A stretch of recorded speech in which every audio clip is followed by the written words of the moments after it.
notre point de presse de cet après-midi, je voudrais avant tout saluer les leaders politiques de l'opposition qui sont là cet après-midi pour marquer leur solidarité avec les députés qu'ils ont envoyés à l'Assemblée nationale. Et je voudrais les remercier très sincèrement, non seulement au nom du groupe Takku Wallu Sénégal, mais également au nom des non-inscrits, nos collègues non-inscrits, dont le coordonnateur ici présent est Thierno Alassane Sall. Après vous avoir salué, vous les leaders, et vous remercier, je voudrais également remercier la presse d'être venue massivement répondre à notre appel. Alors nous sommes ici cet après-midi, députés à l'Assemblée nationale de l'opposition parlementaire, c'est-à-dire nous du groupe Takku Wallu et également nos collègues des non-inscrits.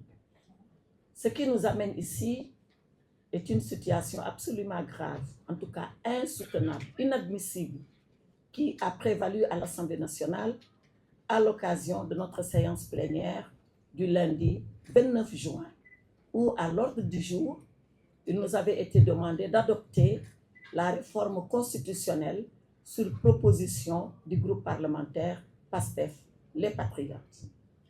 Vous l'avez suivi, nous n'avons pas pu, nous, députés de l'opposition, aller jusqu'au bout de la séance, parce que tout simplement est intervenu un incident, pire que ça, une altercation entre le président de l'Assemblée nationale et notre collègue Abdou Mbow.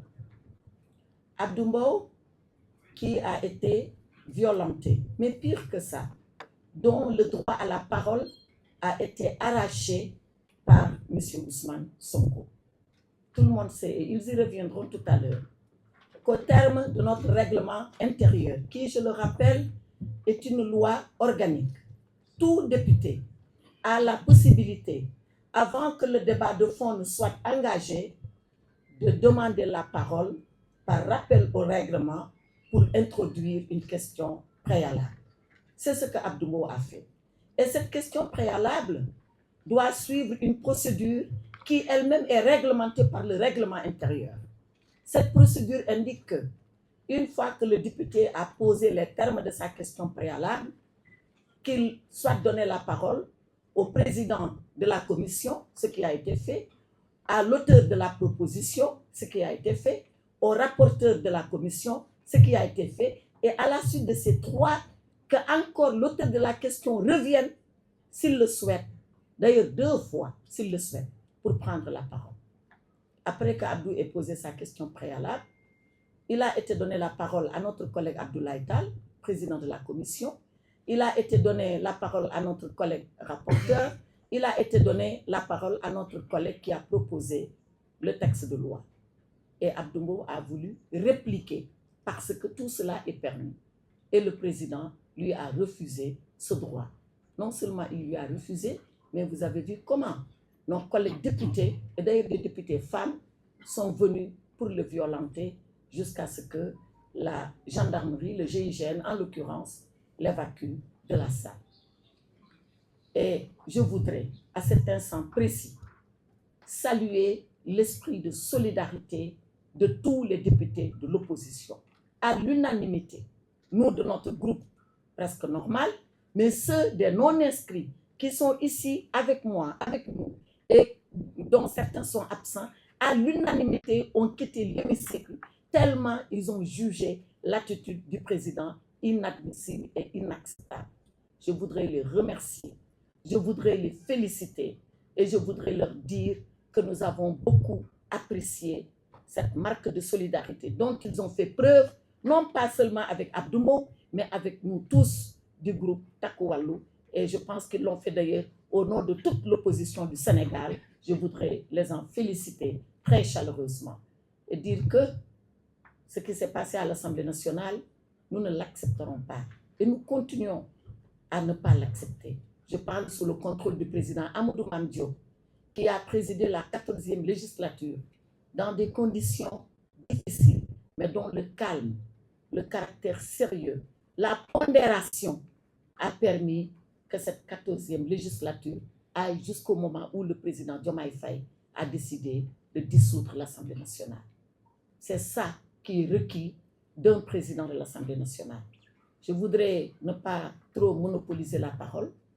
Nous avons des interventions qui seront faites par nos collègues députés avec une déclaration liminaire qui vous sera distribuée à la fin de notre entretien afin que nul n'en ignore, que tout le monde sache que ce qui s'est passé contre notre volonté.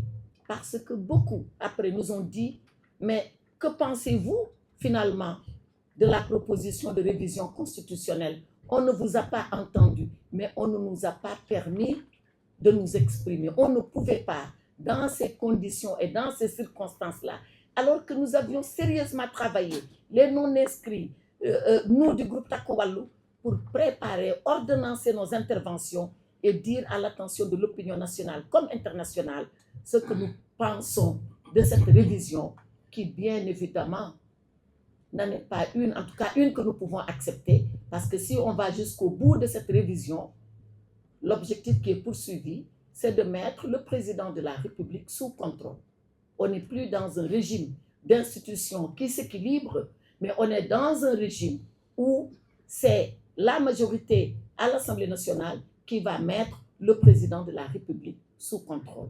Voilà pourquoi nous n'acceptons pas cette révision constitutionnelle, mais j'en ai déjà trop dit. Je vais passer la parole à Moussa Amadi Sarr, notre collègue, voilà, il est là, à Moussa Amadi Sarr, qui va vous lire la déclaration liminaire en français. Oui, député non inscrit, tiens-moi à la salle, me demande de préciser, il a raison. Voilà, Moussa Amadi. Non, c'est pour montrer qu'on est tous là. Oui, oui, bien sûr. Oui. Ah, ok, c'est moi qui bouge.